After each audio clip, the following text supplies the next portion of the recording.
So ego is the voice in in my head, right as I started this video about, is this going to be exactly right?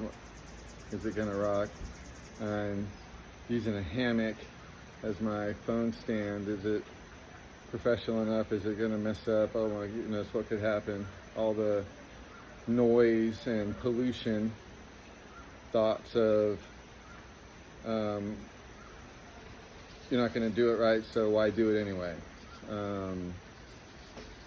Quit now.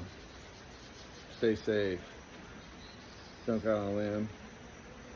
Don't put your heart out there. Don't do that. Don't be vulnerable. All that noise in our heads that tells us repeatedly over and over to stay small is our ego. And I've had a really interesting relationship with my ego over my lifetime. It has dictated and controlled everything unconsciously for a lot of years in my life, and it's just now in this recent past few weeks that I'm really coming to grips with the difference of what I thought was my ego, and then what I thought was sometimes God's voice, and then why I confuse the two. And it's, I think, something that a lot of people struggle and deal with. And as I started to look at my relationship with my ego, I started to see it all around me in other people, and I got to love and appreciate them and their egos, and it helped reduce the judgment on mine.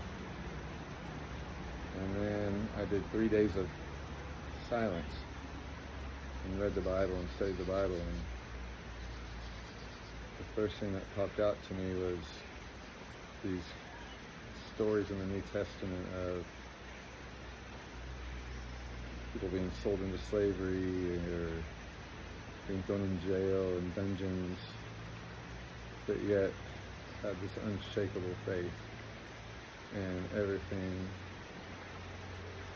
kind of went their way, worked out well for them. And I realized there was times in my life when I had a choice to follow my faith or my family, for instance, and my greatest fear came upon me. Fear of not being a good dad, not a good provider, and I made the choice to not be for them in the moment.